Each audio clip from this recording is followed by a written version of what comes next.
Heute bei Juliana Matejevs fertigen wir dieses wunderschöne Seiden-Scrunchie und das komplett ohne Nähmaschine. Hallöchen ihr Lieben, ich bin Juliana vom DIY-Modelabel Juliana Matejevs.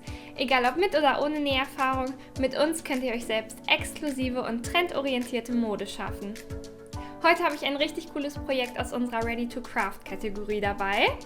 Und ihr wisst ja, das bedeutet, hier kann jeder komplett ohne Vorerfahrung und ohne Nähmaschine einfach mitmachen.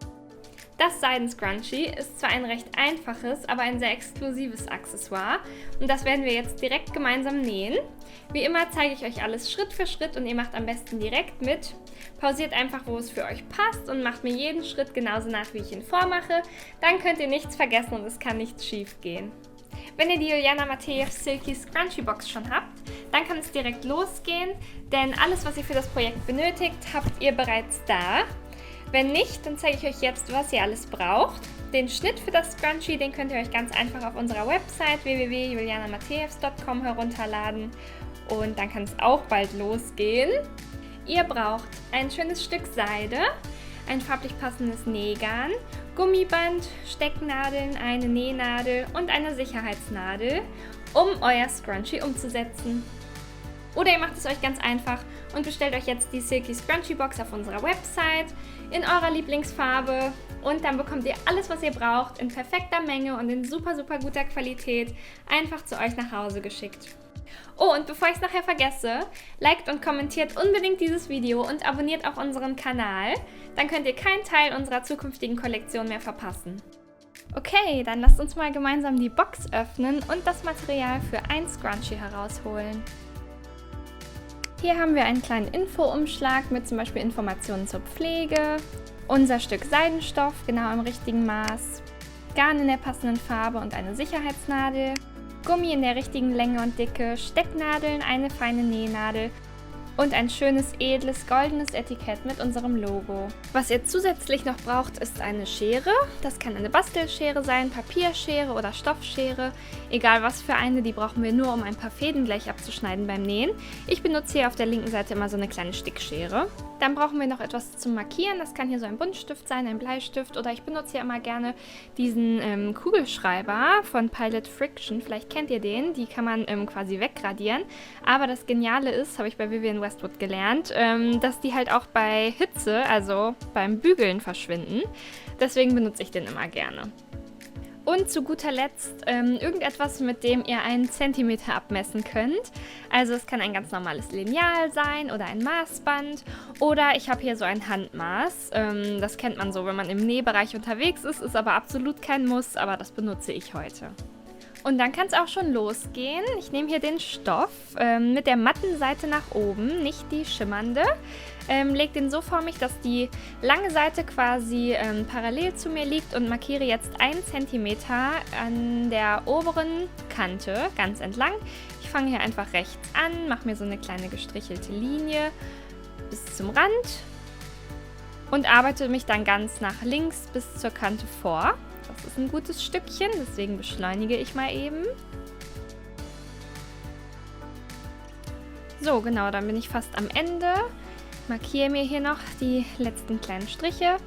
Und genau, ich zeige jetzt noch einmal, dass ich die ganze lange Seite des Stoffstücks jetzt markiert habe mit einer 1 cm Linie. Jetzt lege ich das Ganze so vor mich hin, dass die schimmernde Seite nach oben zeigt und klappe einmal um, sodass die matte jetzt quasi wieder außen ist und meine markierte Linie soll jetzt oben liegen. Jetzt wollen wir das Ganze befestigen und dafür nehmen wir uns einmal das kleine Essentials-Tütchen und holen die Stecknadeln raus. Das sind die Nadeln, wovon mehrere da sind, nicht die Nadel, die wir gleich zum Nähen nehmen.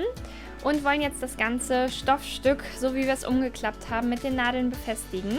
Dafür stechen wir immer von rechts ein und dann so ungefähr bei einem Zentimeter links stechen wir wieder raus mit der Nadel. Und das Ganze machen wir dann so gut alle 10 cm.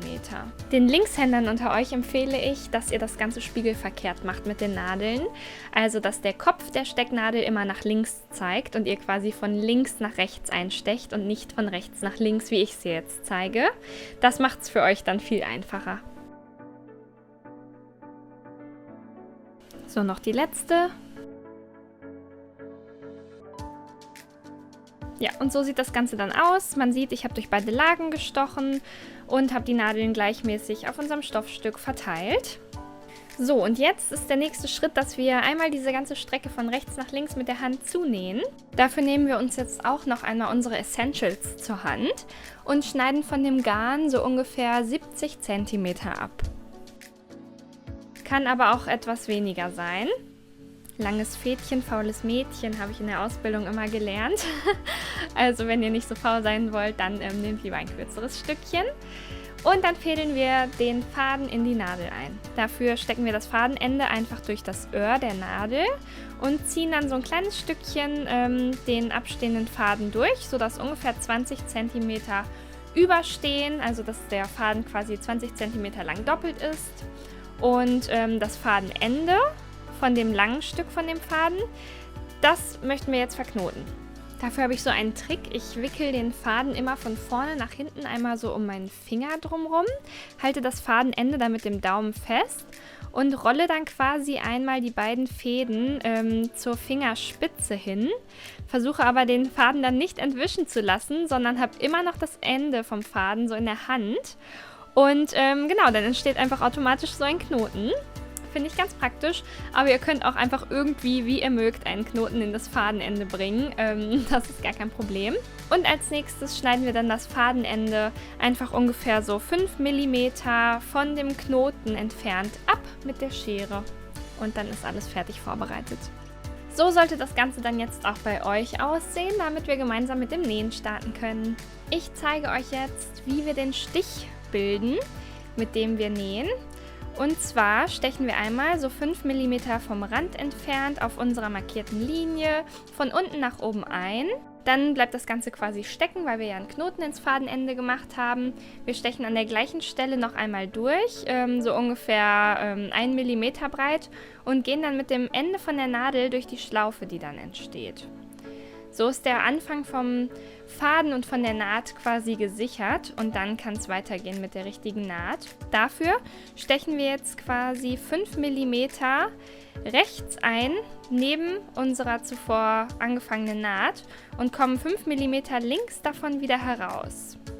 Ziehen das einmal fest, dann entsteht da quasi so eine kleine Lücke. Und jetzt gehen wir wieder genau in den Anfangspunkt herein und stechen dann wieder 5 mm neben dem Faden, der da herauskommt, nach oben, immer durch beide Lagen und ziehen dann wieder fest. Das ist quasi das, was wir jetzt die ganze Zeit wiederholen. Also nochmal, wir stechen wieder in die Naht, die wir gerade genäht haben, also 5 mm quasi von dem Faden, der rauskommt, rechts und kommen 5 mm links wieder heraus. Ich hoffe, das ist so verständlich. So geht es die ganze Zeit weiter, also wieder rechts rein vom Faden und links raus vom Faden. Dabei versuchen wir die ganze Zeit möglichst gerade zu bleiben auf unserer Linie, damit die Naht dann auch sehr ordentlich aussieht. Und wenn man sich das jetzt mal genau anguckt, dann sieht man halt vorne, das sieht quasi aus wie von der Nähmaschine genäht und hinten, da sind wir ja öfter rüber gegangen. Und so ist das aber auch richtig. Und diese 5 mm, die ich jetzt genannt habe, das ist nur so ein Richtwert. Also gerne macht ihr das auch kleiner, denn je kleiner der Stich genäht wird, desto schöner, reißfester und gleichmäßiger wird dann auch die Naht am Ende. Ja, und so mit diesem Stich nähen wir jetzt einmal die gesamte Strecke von rechts nach links rüber. Dabei empfehle ich, die Naht alle 5 cm zu sichern. Das machen wir so, indem wir quasi, wenn wir unseren Stich bilden, egal an welcher Stelle, einmal auf der Stelle durchnähen, ohne weiter zu nähen, etwas ziehen und durch die Schlaufe, die dann entsteht, die Nadel wieder stechen. Dann geht es ganz normal weiter, indem wir einstechen und mit der Nadel wieder das kleine Stückchen links von unserem Stich herauskommen und wieder nach rechts nähen und wieder einstechen. Das Ganze dann immer weiter wiederholen. Damit ist die Naht dann gesichert und das hat den Vorteil, dass wenn der Stich irgendwie an einer Stelle aufgeht, dass an der Stelle dann Stopp ist. Also dass es da nicht weiter aufgeht und wir dann nur noch das Stück, quasi wenn es mal passiert, nur noch das Stück zunähen müssten und nicht die gesamte Strecke. Weil wenn man das jetzt nicht alle 5 cm sichern würde, dann könnte es sein, dass wenn es mal aufgehen sollte, dass man dann die ganze Strecke nochmal neu nähen müsste und das verhindern wir so. Immer wenn ihr in die Nähe einer Stecknadel kommt, dann könnt ihr die einfach vorher entfernen und zur Seite legen, dann ist sie euch nicht im Weg. Solltet ihr Zugang zu einer Nähmaschine haben, dann könnt ihr diese lange Naht natürlich auch gerne mit der Nähmaschine nähen. Das geht dann etwas schneller. Achtung, wenn ihr dann seht, dass der Faden nur noch so 10 cm lang ist, den ihr über habt zum Nähen, dann ist es an der Stelle, den Faden zu vernähen.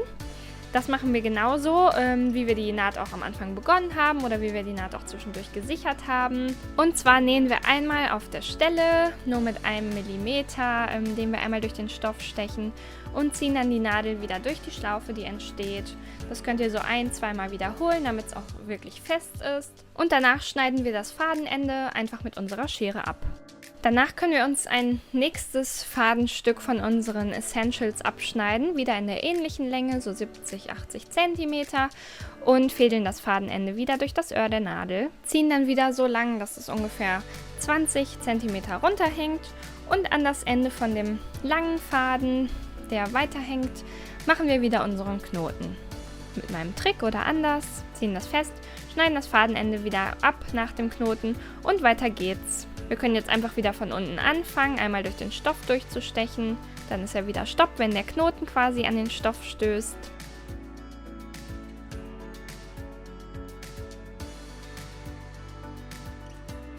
Stechen dann hier wieder ein Stück rechts vom Faden, kommen links vom Faden wieder raus, stechen wieder ein, kommen wieder raus und machen die ganze Zeit so weiter. Es kann immer mal vorkommen, dass sich der Faden, mit dem man näht, so ein bisschen vertüdelt oder verknotet.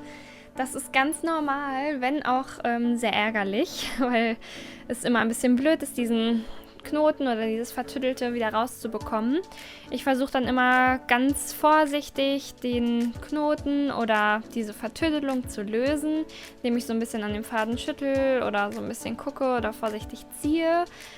Ist aber nicht immer möglich, das alles wieder zu beheben. Was man dann macht, ich nehme dann die Nadel von dem Faden herunter und ziehe den Faden dann so ein bisschen zurück. Also ich löse die Stiche dann wieder vorsichtig auf. Entweder so lange, bis der Faden wieder lang genug ist, um das Fadenende mit der Nadel dann zu sichern, also zu vernähen, oder bis zur letzten Sicherung und muss dann ab da wieder neu nähen. Deswegen sind die Sicherungen auch sehr wichtig, denn dann muss man nicht die ganze Strecke neu nähen, wenn so etwas passiert.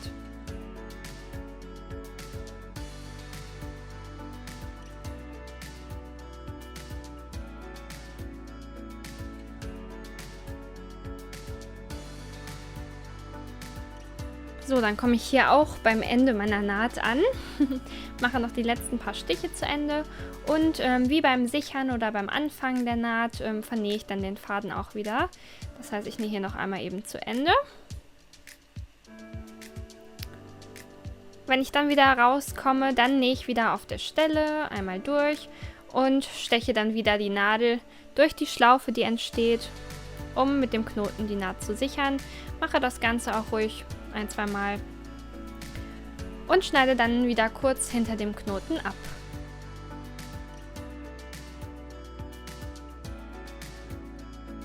So, das Ganze sieht dann so aus, wenn es fertig ist. Man hat jetzt eine Naht komplett aus Handstichen, von der Rückseite ein paar Stiche mehr, wie man sieht. Und wir haben auch probiert, möglichst gerade zu nähen und können jetzt das ganze Teil wenden. Dafür fange ich einfach an einem Ende an und stecke so 2 Finger ungefähr rein und ziehe dann quasi immer so von innen nach außen den Stoff durch, sodass ich diesen ganzen Tunnel einmal komplett umdrehe. Jetzt sollte also auch die schöne glänzende Seite nach außen kommen und die Matte mit unseren Nahtzugaben, mit den sichtbaren Stichen und mit unseren Markierungen, die verschwindet jetzt innen. Jetzt können wir von unseren Essentials einmal die Sicherheitsnadel abnehmen. Die brauchen wir jetzt gleich, genau zusammen mit dem Gummi. Das hat schon die perfekte Länge. Und dieses Gummi bzw. ein Ende des Gummis pieksen wir jetzt mit der Sicherheitsnadel auf. Dafür gehe ich einfach durch diese Stoffschicht des Gummis einmal durch, diese umgewickelte Schicht, und habe das dann auf meiner Sicherheitsnadel befestigt. Die Sicherheitsnadel mit dem Gummi schiebe ich jetzt einmal komplett durch den Seidenschlauch durch. Die Sicherheitsnadel macht es einem dabei einfacher, weil sie eben fest ist und hart, das Ganze weiter zu schieben. Und zwischen meinen Fingern halte ich das Ende des Gummis fest, sodass das nicht in den Tunnel verschwindet, und ziehe jetzt einmal alles komplett durch, bis ich dann quasi am anderen Ende wieder herauskomme und beide Enden aus dem Schlauch gucken. Ist das geschafft, ziehe ich einmal so ein bisschen, um zu sehen, dass sich der Schlauch nicht irgendwie verdreht hat, sondern der soll gerade um mein Scrunchie herum gucken. Die Nähte können jetzt schon mal ordentlich nach außen zeigen. Dann können wir uns nochmal vergewissern, dass sich nichts verdreht hat. Und als nächstes können wir dann auch die Sicherheitsnadel abnehmen von der einen Seite von dem Gummi.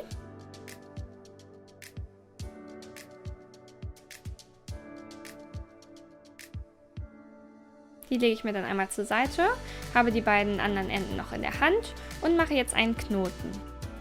Der Knoten soll ungefähr 3 cm von den Gummienden entfernt sitzen und ich mache so 2, 3 Knoten, damit das Ganze auch wirklich fest hält und auch nicht wieder auseinander geht, wenn man das Scrunchie dann benutzt.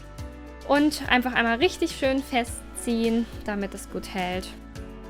Als nächstes schieben wir dann die Knotenenden einmal in das Scrunchie hinein. Das macht es dann etwas leichter, wenn wir die letzte Naht dann noch schließen. Und bevor wir das machen, guckt noch einmal, ob die vielen kleinen Raffungen auch gleichmäßig verteilt sind und schön aussehen.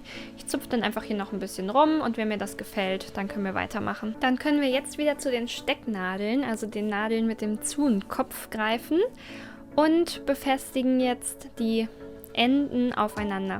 Das heißt, auf einer Seite, das können wir so ein bisschen umklappen, ungefähr 1 cm, könnt auch mit den Nägeln so ein bisschen drüber gehen und schieben die eine Seite von dem Scrunchie in die andere Seite hinein. Das ist so ein bisschen friemelig, aber wenn man sich da ein bisschen Zeit nimmt und das versucht ordentlich zu machen, dann klappt das auf jeden Fall. Ich klappe das hier jetzt auch nochmal um und achte auch drauf, dass die beiden äußeren Nähte schön aufeinander liegen.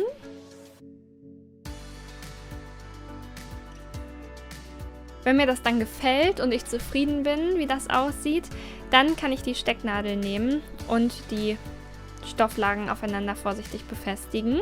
Vorne und hinten sollte das beides gleichmäßig, gut und ordentlich aussehen.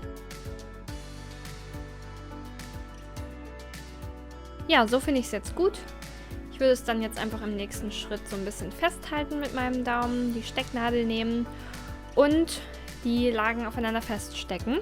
Dabei achte ich darauf, dass ich nur durch die obere Lage und die obere Lage der anderen Schicht steche, also nicht ganz bis auf die andere Seite des Scrunchies durch.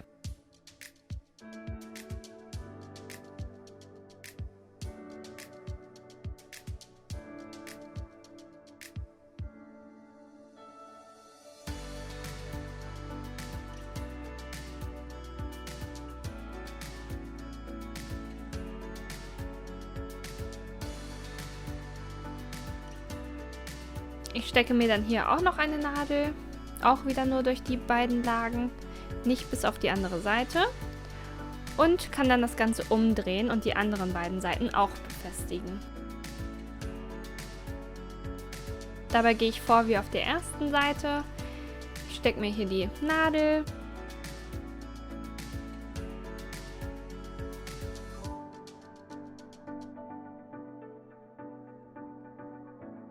und stecke mir noch eine zweite Nadel daneben.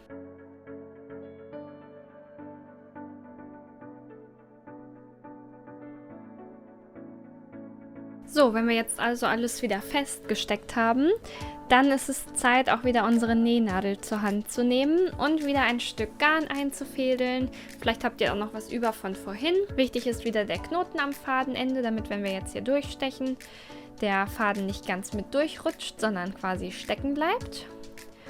Und dann nähen wir jetzt los mit einem neuen Stich. Und zwar stechen wir immer in der oberen Lage ein und wandern so 3, 4, 5 mm weiter. Nur in dem Tunnel, nicht bis auf die andere Seite. Ziehen dann durch und machen das gleiche auf der gegenüberliegenden Seite. Ich würde dann quasi jetzt hier auf der unteren Seite einstechen, nach ein paar Millimetern wieder rauskommen. Wirklich nur in dieser kleinen Wulst, nur in der einen Stofflage. Komme dann wieder hoch und mache das Ganze wieder gegenüberliegend. Gehe da wieder hinein, steche durch und gehe genau da, wo ich rausgekommen bin, in der anderen Seite wieder hinein. Wenn man nämlich dann festzieht, Dann werden beide Stofflagen schön aneinander befestigt und es sieht sehr ordentlich aus. Das Ganze wiederholen wir dann so oft und in so kleinen Stichen, dass es möglichst ordentlich aussieht, bis wir bei dem Innenring sozusagen beim Scrunchie ankommen. Wenn wir wieder bei einer Stecknadel ankommen, dann nehme ich die wieder vorsichtig raus und lege die zur Seite und nähe dann einfach weiter.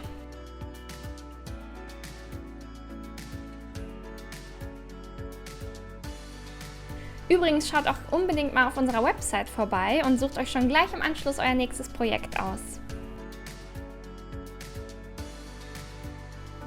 Wenn wir dann beim inneren Kreis des Scrunchies ankommen, die erste Seite, also die wir von oben sehen, fertig haben, dann drehen wir das Scrunchie einfach mal um, geben uns die Nadel einmal durch das Loch an und nähen dann weiter und diesmal von innen nach außen mit der gleichen Naht.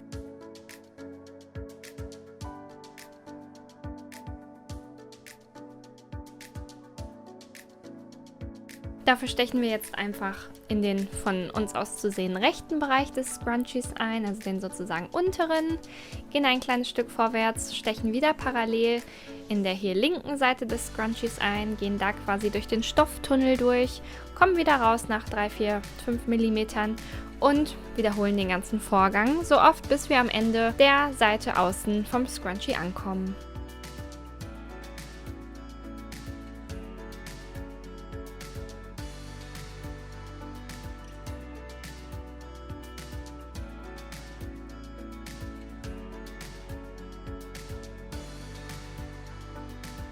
Wenn wir dann ganz am Ende unserer Naht ankommen, also einmal komplett ums Scrunchie herum genäht haben, dann vernähen wir den Faden wieder. Das machen wir wie die ganze Zeit vorher auch. Hier bietet sich jetzt an, nochmal darauf zu achten, dass die Nähte außen am Scrunchie wieder gut aufeinander passen und der Übergang auch sauber ist. Dafür können wir hier einfach noch ein paar Mal hin und her nähen, bis es uns optisch gefällt. Und dann können wir den Faden auch vernähen wie zuvor, indem wir einmal auf der Stelle durchnähen und die Nadel wieder durch die entstandene Schlaufe schieben. Dann können wir die Nadel einmal in das Scrunchie hineinstecken und quasi zwischen den Lagen durch und es irgendwo herauskommen lassen. Das wirkt jetzt erstmal komisch.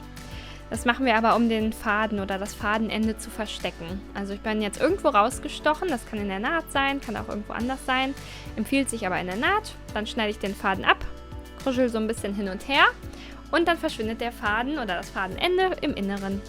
Das Ganze sieht dann so aus. Das waren auch schon fast alle Näharbeiten, die wir bei dem Scrunchie machen müssen. Ich würde jetzt als nächstes nochmal gucken, dass die ganzen Raffungen gleichmäßig verteilt sind, so wie wir es vorhin auch schon gemacht haben. Kann man auch ganz gut machen, indem man sich das einfach mal so ums Handgelenk macht und dann so ein bisschen drapiert, wie man es eben mag. Und auch die Naht, die wir gerade gemacht haben, so ein bisschen in den Rüschen, wie ich hier gerade gemacht habe, versteckt. Dann ist das letzte nur noch das Label anzunähen. Das ist ein kleines Goldetikett mit 2 Löchern an den Seiten, die genau groß genug sind, um unsere Nadel durchzustecken. Bei der Richtung achten wir darauf, dass das J, was man sieht, richtig rum ist und nach außen zeigt, also von außen am Scrunchie zu lesen ist. Und das M sozusagen nach rechts geneigt ist. Ich positioniere das dann so, dass es ungefähr gegenüber unserer zuletzt gefertigten Naht ist und steche die Nadel dann an einer kleinen Stelle nur durch die oberste Lage des Stoffes einmal ein und aus und dabei auch direkt durch das rechte Loch des Labels. Das wiederhole ich, also steche direkt nochmal ein an der gleichen Stelle und komme im Loch nochmal wieder raus.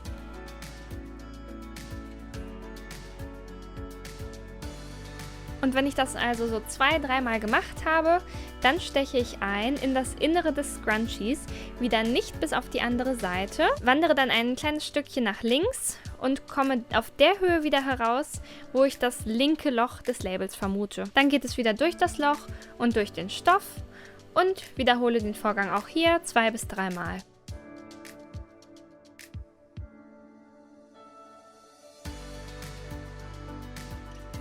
Habe ich das gemacht, vernähe ich den Faden wieder. Ihr könnt also an der gleichen Stelle einmal kurz ein- und ausstechen und die Nadel wieder durch die Schlaufe führen. Danach stecken wir die Nadel wieder in den Stoff, führen sie irgendwo heraus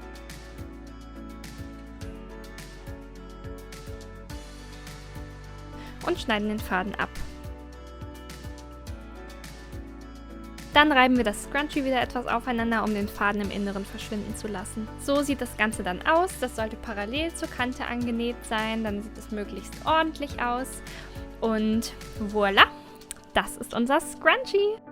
Ja, fertig, das war's. So sieht es jetzt aus. Ich hoffe, es hat euch gefallen und ihr hattet viel Spaß. Vielen Dank auf jeden Fall fürs Mitmachen und für eure tolle Unterstützung. Das bedeutet uns wirklich, wirklich viel. Ich freue mich jetzt schon auf unser nächstes Video und gemeinsames Nähen und vorher noch darauf, eure heutigen Resultate zu sehen unter dem Hashtag Juliana Matejevs on Me. Fühlt euch gedrückt und bis bald.